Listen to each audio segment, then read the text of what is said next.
actually not even the dichotomy. It's like a flower, that just opens, which has, you know, all the joys and all the sorrows are together, and and here it is, like, and to me, there's something, because of the depth in which I love, I will also grieve. And the depth in which I love, I will also feel betrayal, or the depth in which I love, I will also feel, the whole range. Yeah. And I think that is the promise, in a way, that we can learn to feel so deeply and realize that we're not just our feelings, and we're not just our thoughts, and that so many things are true. Welcome to the Mindful Rebel podcast, the podcast where mindfulness and leadership intersect. In this week's episode, I had the pleasure of chatting with Koshin Paley Ellison. Koshin is an author, Zen teacher, Jungian psychotherapist, and certified chaplaincy educator. After many years as a chaplain and a psychotherapist, Koshin co-founded the New York Zen Center for Contemplative Care, which offers contemplative approaches to care through education, personal caregiving, and Zen practice. He is the author of the books Untangled, Walking the Eightfold Path to Clarity, Courage, and Compassion, and Wholehearted, Slow Down, Help Out, Wake Up. Koshin is also the co-editor of Awake at the Bedside, Contemplative Teachings on Palliative and End-of-Life Care. His work has been featured in the New York Times, PBS, CBS Sunday Mornings, and Tricycle, among many other publications. Anytime. Absolutely. Well, listen, welcome to the Mindful Rebel podcast. I'm excited to be here with a guest that feels like already a good friend. Koshin, welcome to the podcast. Welcome to the community. I'm super excited to be here and be in conversation with you. Almost like a part two. We had the chance to meet previously on a live meditation event hosted by Muse. And then just sort of the universe said, hey, y'all need some more time to talk. And we letting it happen. So, Koshin, thank you. It's a joy to be with you again, Sean. Absolute joy. You know, as we start the conversation, I think the place I always like to sort of ground that is, and the question I'm going to ask you is probably going to feel like the biggest question, but I like to sort of create a foundation to talk a little bit about what brought you to the path you're on now.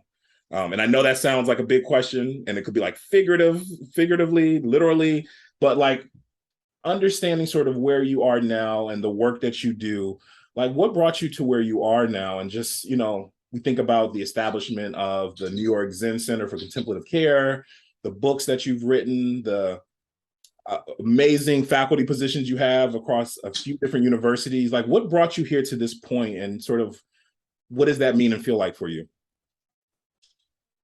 I love the wideness of the question. And so there are so many ways to kind of create narrative, right? And I'm just appreciating how we can create narrative. So like, oh, well, I'm here because my mother and father had a child. And then I could also say, I'm here because, some of my relatives felt that it was dangerous in the Ukraine and left, and the rest of their family were killed because they didn't take the danger seriously. I could tell you that I'm here because, my first teacher, who was a karate teacher, told me, to learn how to sit with my pain in order to be free. And I can tell you I'm here because, one of my teachers, who is a Japanese Soto Zen teacher, is very clear that we must do our work, and that it's whether something has been cleaned by someone else or not, I must clean every inch and care for every aspect of my life. And I could also tell you that I'm here because I think about the pain of people and the suffering of people, and have sat at the bedside of thousands of people and really receive them and sat with them in their helplessness and their hopelessness, and was able to not turn away. And so it's really interesting, I hadn't really thought of, to me, the kaleidoscope, it feels more true, that so many things are true, that I could also say that I'm here because, and what's brought me here is, experiencing anti-Semitic violence and being shot at and hunted as a child. And I could say that I'm also here because my 8th grade teacher told her students to put their heads on the desks and listen as it's raining outside. Pay attention. So it's just like this beautiful tapestry of so many events that are all, they're with great suffering and great joy. And actually the great joy of being able to experience the whole range, from experiencing deep hatred and great joy. The first one I want to say, I'm appreciative of being in conversation and community with you, because your calmness, the transmission of your calmness, is like putting me at ease. And I just want to say thank you for that. And what immediately comes up for me, just sort of maybe even pulling threads from our previous conversation, is this idea of like us doing our work, right? And I love to do this in this podcast because I think quite often when we think about mindfulness and different techniques and lineages, I think sometimes, and my listeners will probably laugh at this, because I always talk about sometimes things become buzzy, right? And we know that, maybe over the last couple of years, the idea of mindfulness and self-care and all of those things are, kind of falling into that category to some degree. But when you mention doing the work, what does that mean to you? Because for me, I think that we throw that out there and we say that quite often of like, well, for our own growth, for our own development, we got to do the work and we got to do the work. Sometimes there's this romanticizing of what that can look like sometimes, not realizing that sometimes it can be a little messy, a little murky, but there's some beauty on the other end of that. Like, what does that sort of doing the work mean to you?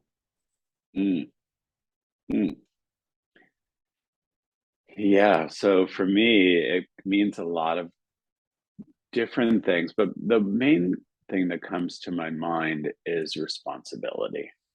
And saying, I'm responsible for what I do with the feelings that arise in me. I'm responsible for the thoughts that arise in me. And I'm responsible for my actions that arise from my feelings and thoughts and words and my actions. Well, I feel like words are actually part of action. And to me, that kind of responsibility, and not to blame anyone else, I find it's really easy to blame other people. Because of this politician or this person in my early life. I spent actually many years blaming people and really seeing myself as a victim, and which is also true. I was the victim of sexual abuse and physical abuse and emotional abuse, anti-Semitic attacks, homophobic bullying and brutality. That's all true. And what's also true is how I work with that and get and engage the care that I need to work with all of that trauma, for example, which is, ongoing situation, I don't believe actually that we're ever done. If you look at even the cosmos, even a star, is born and it dies and it becomes something else. Like everything, we just keep evolving. and shifting our form. And so I don't think there's any, even though most of us kind of want to arrive and go like, check, did it. Like that's a little convenient. But to me, to the responsibility, it's like, I need to care and receive the care that I need so that I don't actually start perpetuating the same thing onto you. And one of the things about trauma and epigenetic trauma is that we tend to, until one person says, okay, stop, this is going to stop with me, it just keeps going because it's part of how we learn how to be with our feelings and how to lash out. And we can just keep cycling into it, what we've inherited. And so the responsibility of saying, I am responsible for working with when I feel unsafe, for example, or when I feel frightened.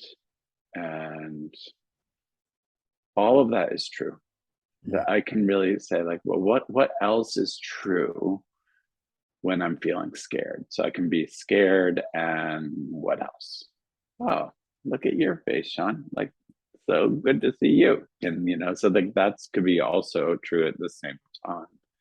So to me, the beauty of, I'm just thinking about the title of your beautiful podcast, even the Mindful Rebel, is just like to actually to me, the rebellion is to do something new inside of a system that keeps doing the same thing. Where the system, even our own system, our own nervous system tends to do, like, it's deeply repetitive.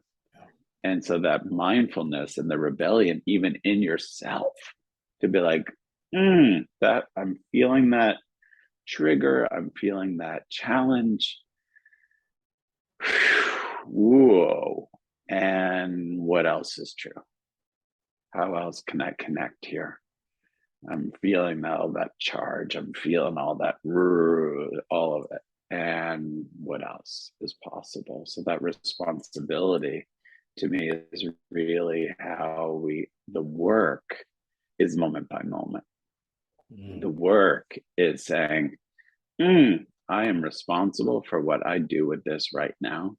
Like I'm feeling very activated or feeling very, whatever it is, pissed off. And how do I attend to that?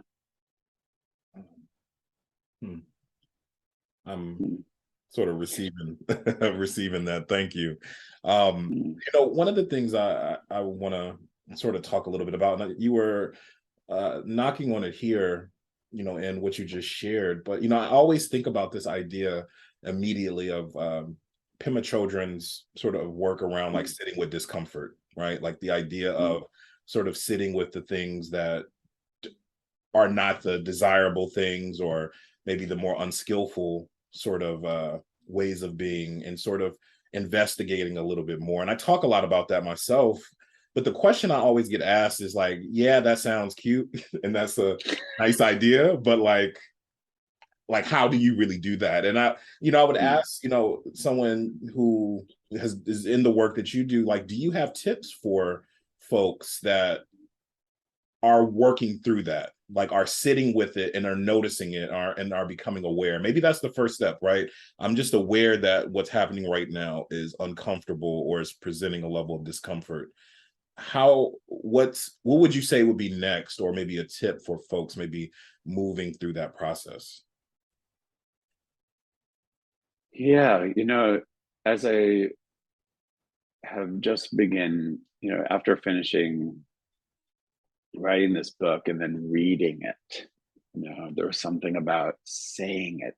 It was so powerful to write it, because I really, it's a book about, starting with suffering and how do we actually engage liberation in a really on the ground kind of way.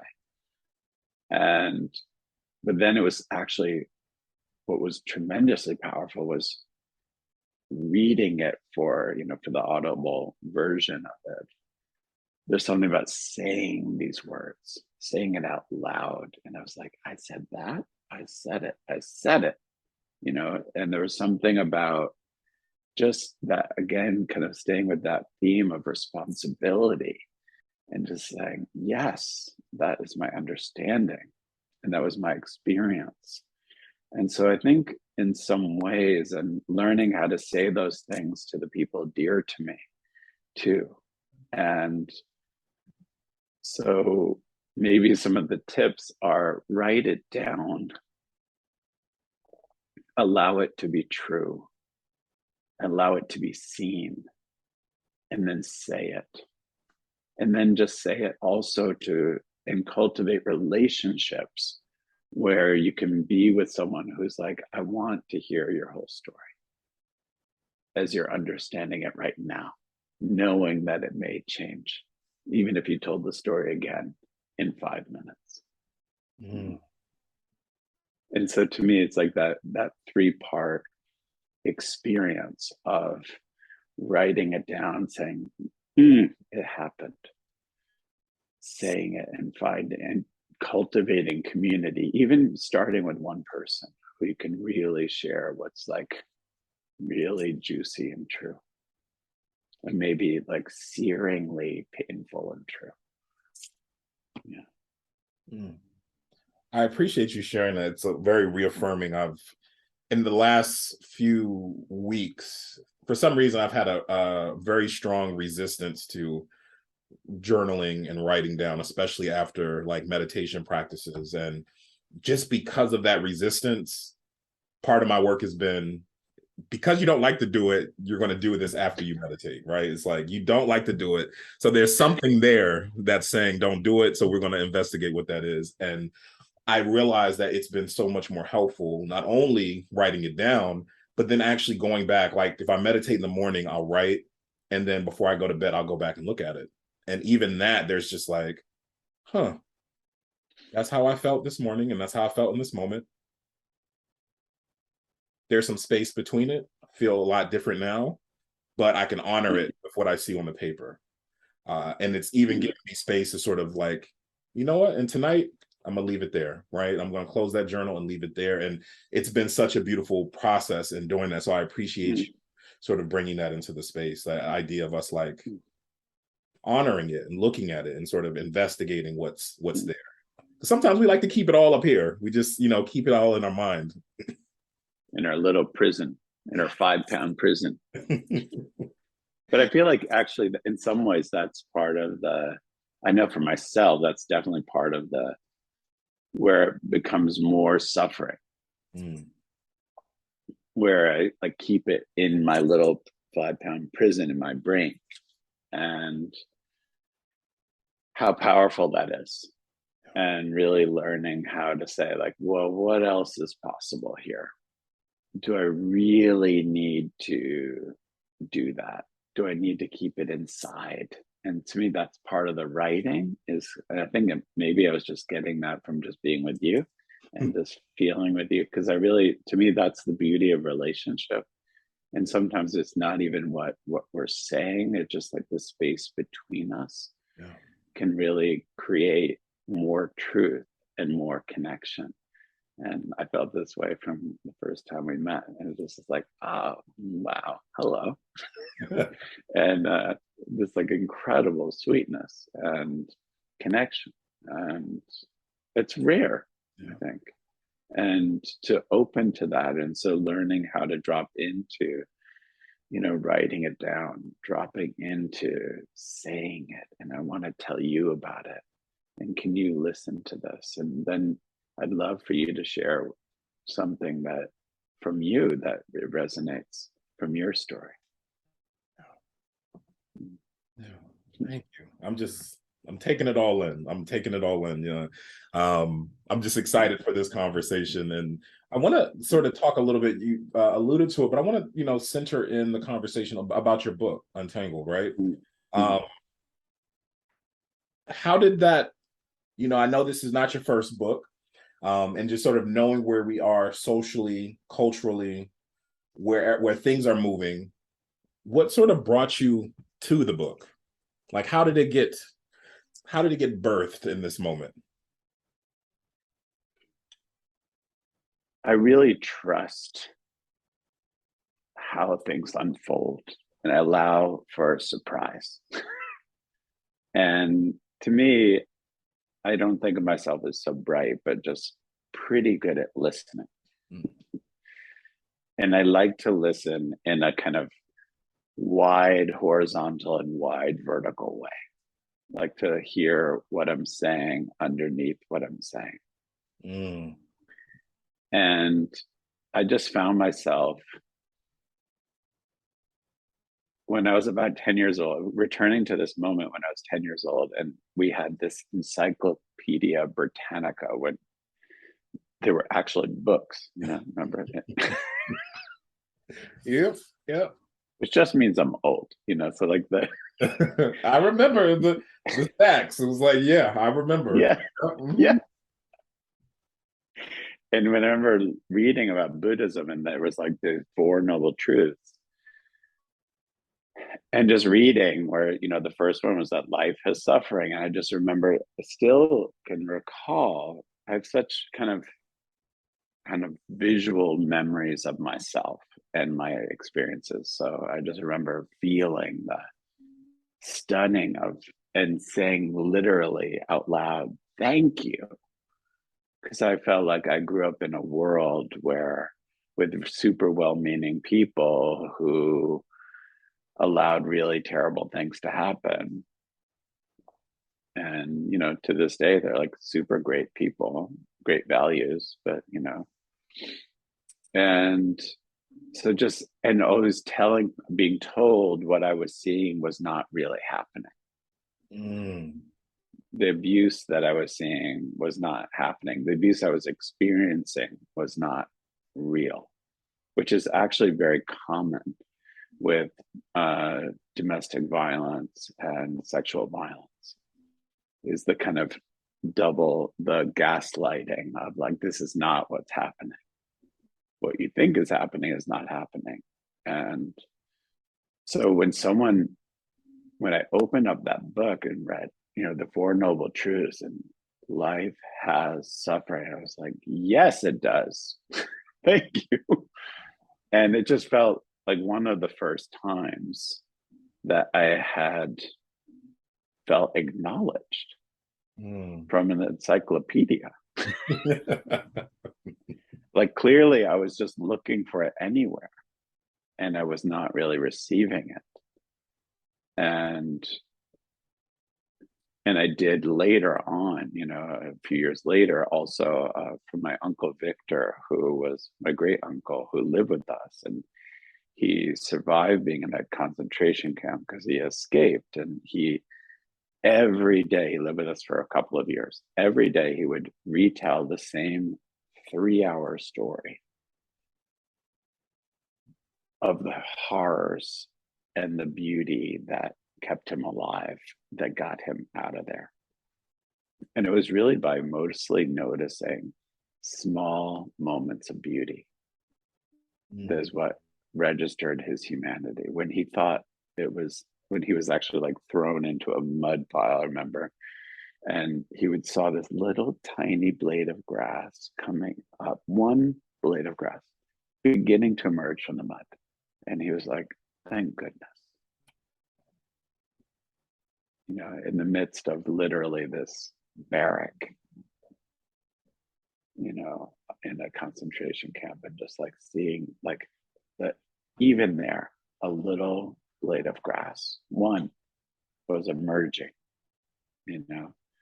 And so, and he was really the first person too that I understood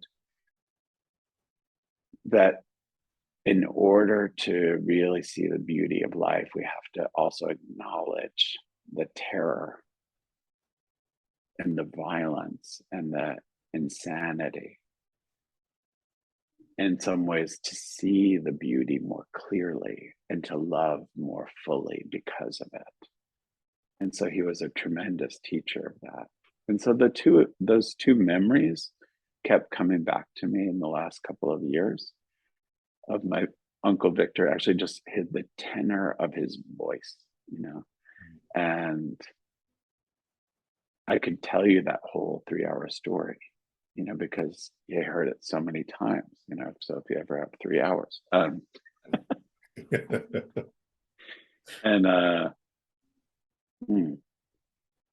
and so then I really began kind of going back to the Buddha's teaching, which is the historical Buddha's first teaching was on the Four Noble Truths. After he woke up, after he faced what he was afraid of under the tree, when he realized he had to be still to be with his pain and to face and not turn away from what he feared, which is super important, has been in my life, that it was this teaching on the Four Noble Truths. So I really began researching, and I felt like that I couldn't find a contemporary telling of it, this important central movement from suffering and our tangle and our overwhelm and our anxiety and fear to freedom, which is really what the teaching is about. And it was just very interesting that most people kind of focus on the path, and they kind of talk about the first noble truths really quickly.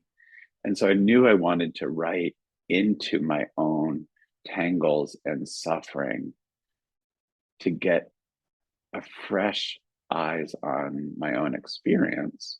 And because I also felt like I feel like there's an ethical responsibility as a teacher and as a practitioner to share deeply, because it's not that I know a lot, but I can share what I've experienced. And so I wanted to share a lot about my own struggle and my own path. And so that's what really, I just felt like, okay, I think this is a book, actually. I think this might be, that might be a good form for it, because I was giving a bunch of talks about it, and I felt like, I want to really go deeply into this. And to me, it's again about that process we were talking about just a few minutes ago, about write it down and then say it. And I think it was also part of my own healing process from trauma to say that this is possible. It's kind of, part of the Bodhisattva way, I think, to say, so it's not about elevation, it's about saying, this is possible. Like the Buddha was just like some guy. He could have been like, maybe he was a guy named Sean, and he, like, that's possible. You can do that. Or that picture of a monk that I saw when I was 8 years old. And I saw, wow, that's possible. You could become a monk. You could learn how to be still in the midst of, blurred everybody running around. Possible.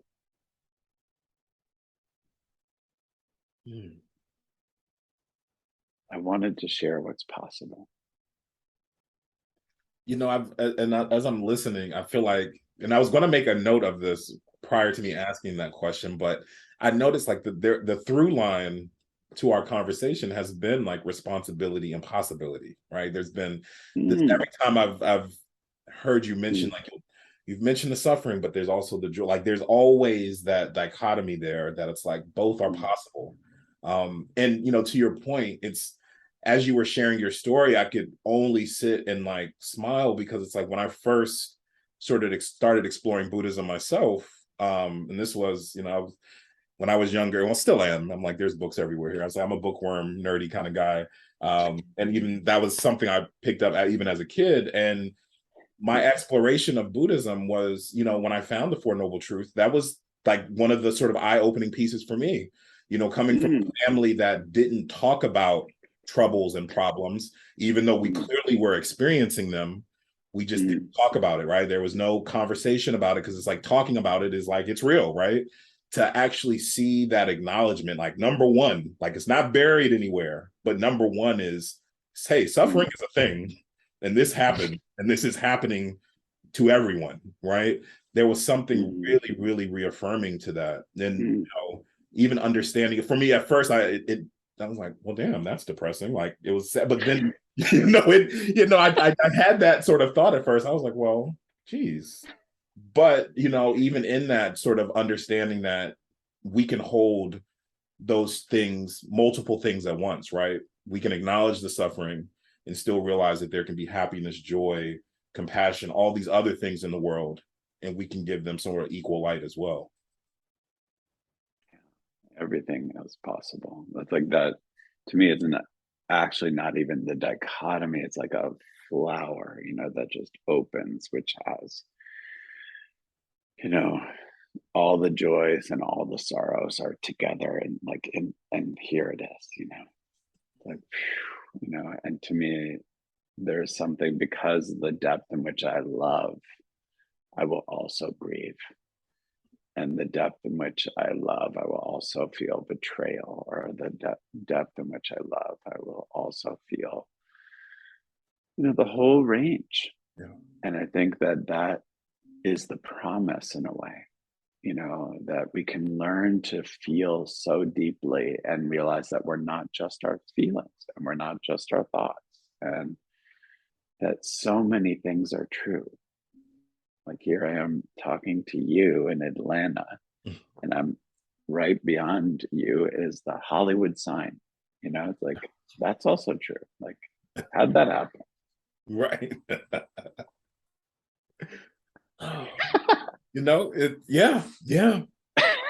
Yeah. One question I want to ask you,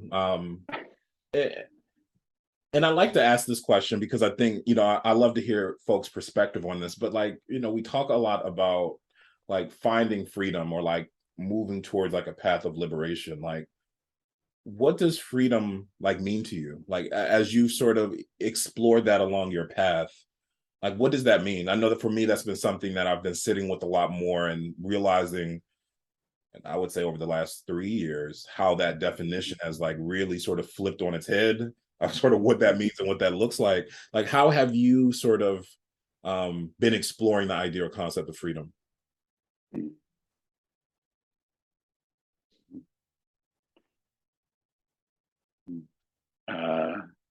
Just really enjoying sitting here. And Yeah. I think that's part of it, actually. Just sitting here, really enjoying being with you. And I don't feel like I'm anywhere else. Yeah. And maybe that's part of freedom, that we're in kind of completely where we are. And so it's moments like this that come up to my mind, where we're just not anywhere else. And to me, I think about Dogen, or the founder of the Japanese Soto Zen school, and which I'm part of. And he said that to study the way is to study the self. So we have to really do our work. Oof. Like, we have to get through all of our bullshit, through all of our trauma. It's like very muscular to me in my experience. Like, like getting in there and engaging it, even when it's really hard and feeling shitty, and but the willingness to just like, this stuff again, yep, this stuff again. And, and that we have to really study it. But to also, what I love about that expression says that look at it without over identifying with it. Oh, just look at the waves of stuff coming. Look at that. Oof. Study how your habits and our addictions, in particular our addiction to anxiety, which that was a big thing that I had to really look at, was my own addiction to anxiety and fear as baseline states. Coming from my background, it's not at all surprising that those would be baseline states. But also looking at, again, what else is true? a dear friend of mine, Judd Brewer, does all this gorgeous research on anxiety and fear, and because he knows anxiety and fear. So, good thing to get into. And so I think that, so to study the ways to study the self. And so like to get into the path, we have to be like, because most of us, I think, want to come in to this path and look like that that person on Time magazine where she's like, like in a bathing suit at a beach, practicing mindfulness. That's what most people, I think when they enter this path, that's what they're going to have, is they're going to be in a bathing suit at a tropical beach, having a good time, Yeah. But in my and not all of us are, like that. So that's just like having a nice experience, but that's very different than engaging the way. The way is really interested in suffering, right? And how we struggle. And so, like, again, starting there, to study the ways, to study the self, so to study how, like, I get in my own way, how my overwhelm and anxiety and tangles and suffering, prevent me actually from seeing you, Sean, that prevent me from actually being where I am. It breaks my heart sometimes to look around in certain rooms and like, wow, nobody's really here. You can feel how people are kind of everywhere but where they are. So to me, that's not very free. And then Dogen says, to study the self is to soften our attachment to the self. So like, wow, like, or this wonderful teacher, Uchiyama Roshi, says, open the hand of thought. So like, open the hand of thought about who you are. So instead of I am a victim, which I know so well, or I'm a lone wolf, I'm scared, I'm this kind of person, that kind of person. Well, is that really true? And what else could be true? And so learning to me is just like, yeah, what else is true here? What else is possible? And learning how to soften into that, to me, is quite an adventure. And then he says, to soften ourselves is to allow the 10,000 things to flow through you. So then, once we kind of are not so like, I'm like this, it's like learning how to ground ourselves and get soft in our bellies and upright in our spine and open in our shoulders. And then we allow the world to flow through. We can hear the sounds. We can hear them, feel memories and triggers arising and falling. And we just let everything flow through us.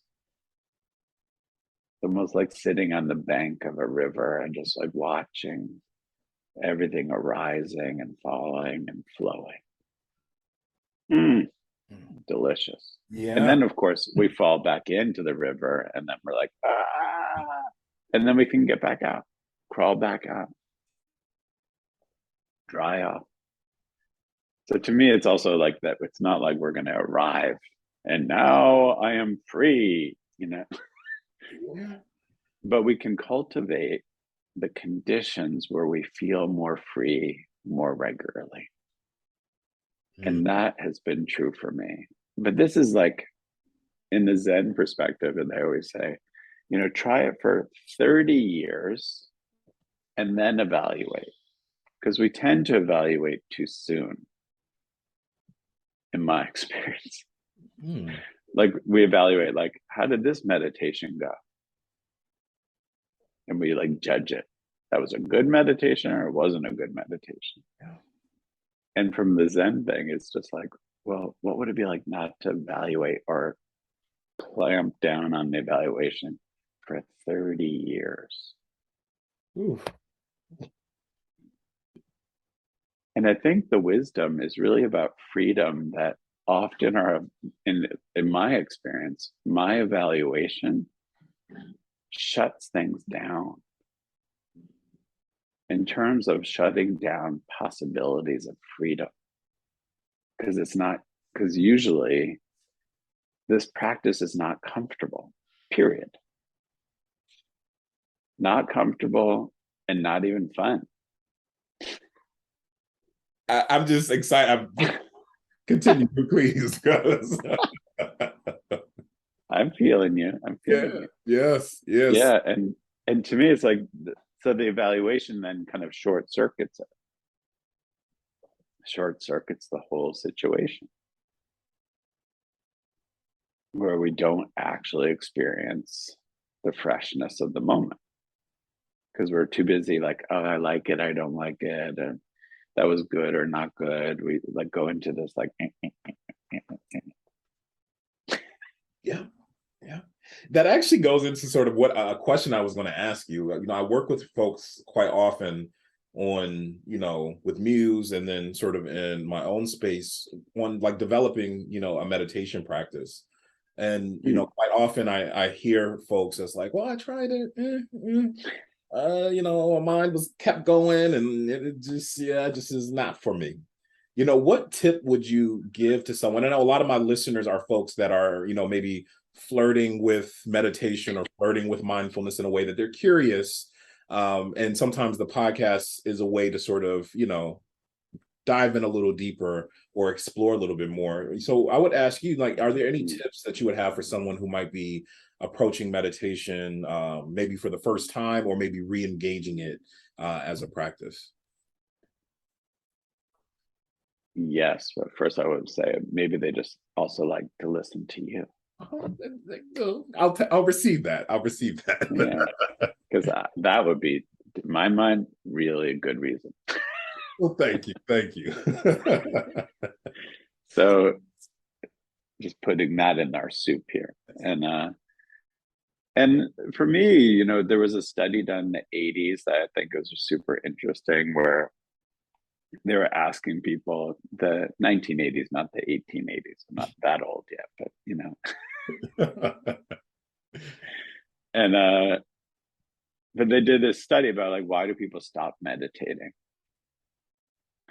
And like 99% of the people stopped meditating because they didn't feel better. And so just listen to the research. And so if you're trying to do meditation to feel better, it's not going to work.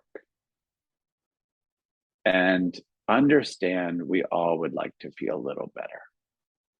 What a human thing, like, right? Like even our cats like to feel better. Like they like to feel fed and comfortable and not very noisy. And they like the situation a certain way.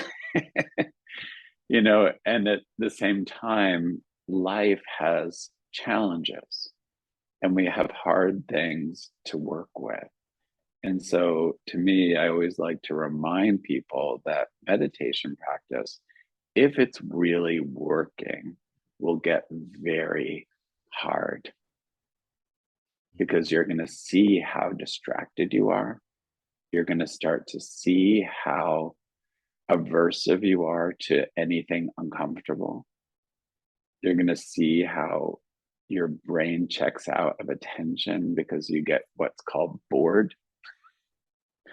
And all those ways that we move away from what's comfortable because we happen to be in the sentient world. I'm starting to actually really appreciate why, Shakyamuni Buddha was talking about sentient beings, because if you really even watch cockroaches, they also like to be comfortable. Yeah. You turn on the light when they're like, woo, like they hit it. They don't like it. So all insects, reptiles, mammals, and we happen to be a part of the mammal group, like to be comfortable. And I think one of the wisdoms in the Buddhist tradition is really that being born human has a gift. And the gift is that we have the capacity. We don't know if other beings do or not, but we definitely know that we have the capacity to say, wow, I'm so uncomfortable right now. And I feel so shitty right now. And I feel so distracted right now. And I'm also okay. That we have the capacity to widen out and reflect, like, as far as we know, no other being does. And it's like the miracle, in a way, of this opportunity. So meditation is like this, to me, it's like superhero training, actually. And or as Charlotte Jokovic, this amazing Zen teacher, was talking about, she calls it ordinary wonder. Like the ordinary wonder of like learning how to be with yourself and not have to move away. And how amazing that makes the world. Like, wow, I can really see the world in a fresh way right now. Wow.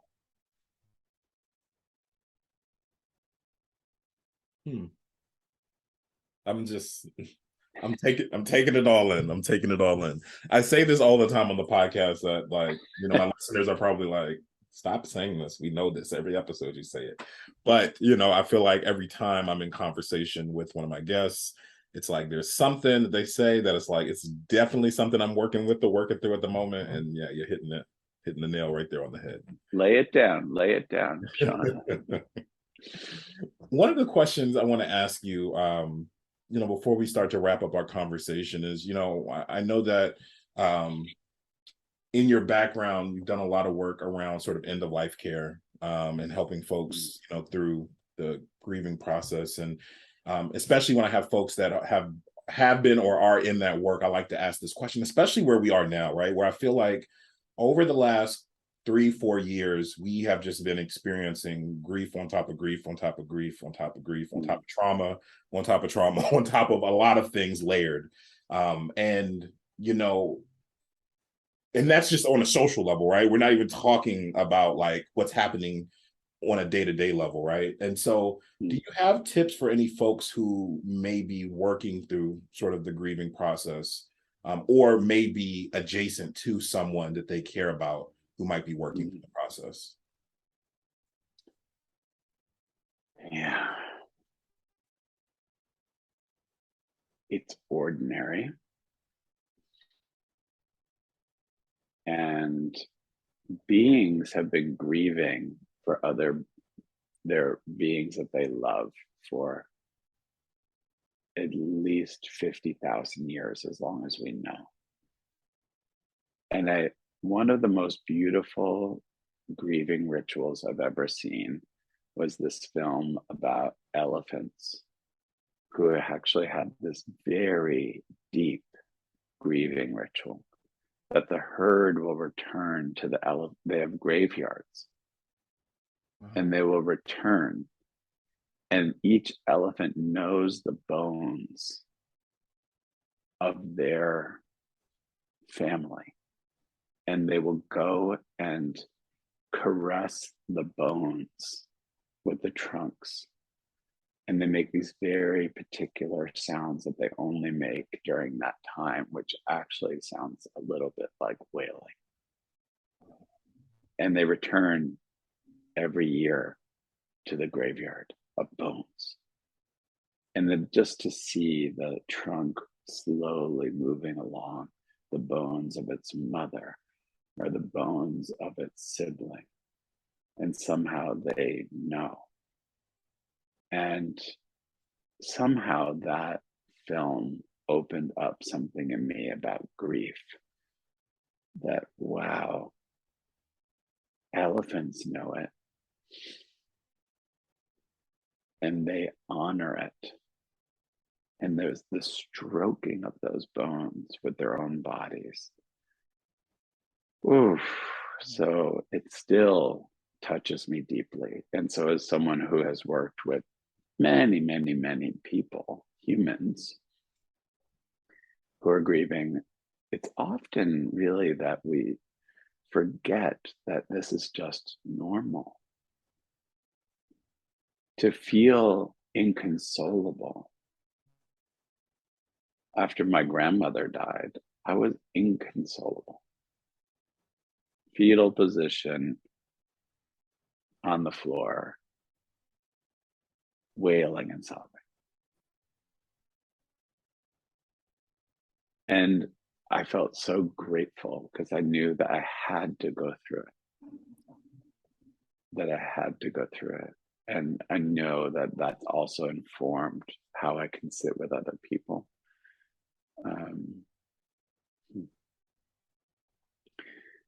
The other story I want to share is there was a woman that, we've had more and more people come to our Zen Center, both online and in person, for grief support.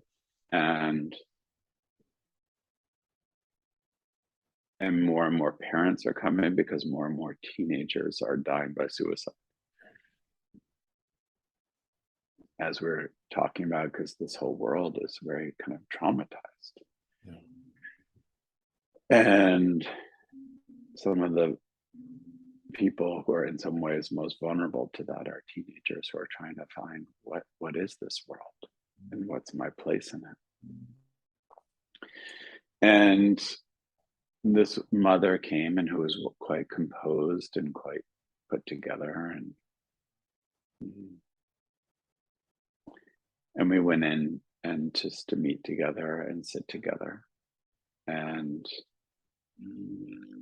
we sat down and I just said, tell me.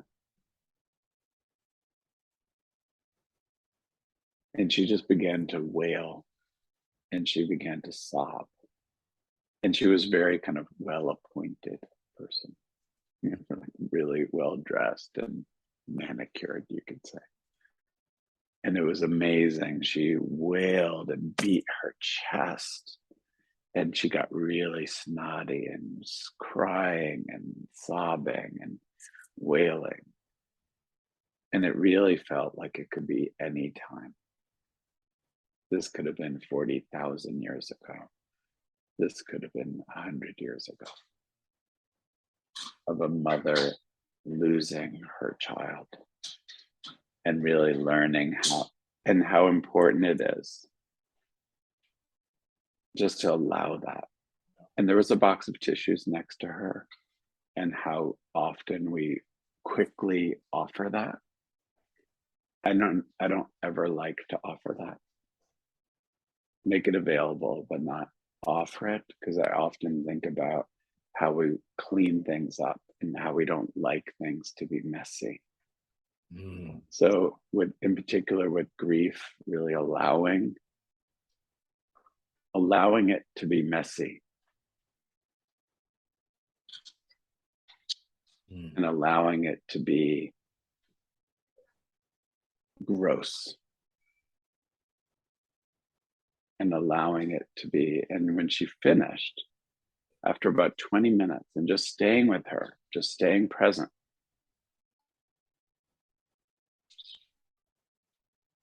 she just said, thank you. No one has allowed me to do that before. And that was the most generous thing. So to me, to hold space. And if we're the ones grieving, find someone who can be fearless enough just to hold you.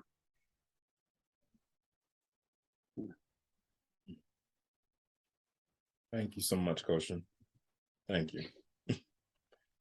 I want to say, one, I can't say thank you enough. I appreciate you taking the time to sort of be in conversation and be in community, and just be in relationship together in this conversation. It felt natural, it felt easeful, and I'm always back at you, Sean. Thank you. I'm just feeling like we're just feeling that. Yes. As we start to close out, I want to create some space for you to share. How can my listeners connect with you? What you got? Anything coming up? Anything happening at the Zen Center? course, the book we've talked a lot about. For those listeners, anything that Koshin's about to share, it will be in the show notes of the episode, so you can click all the links and do all the things to follow and connect. But yeah, anything that you'd like to share in ways in which my listeners can connect to you and your work. Yeah, so thank you. Yeah, so you can follow on Instagram at Koshin Paley Ellison and New York Zen Center, both on Instagram, as well as New York Zen Center. Zencare.org is our website, and you can find our books there. And also, I think there's another link for the book.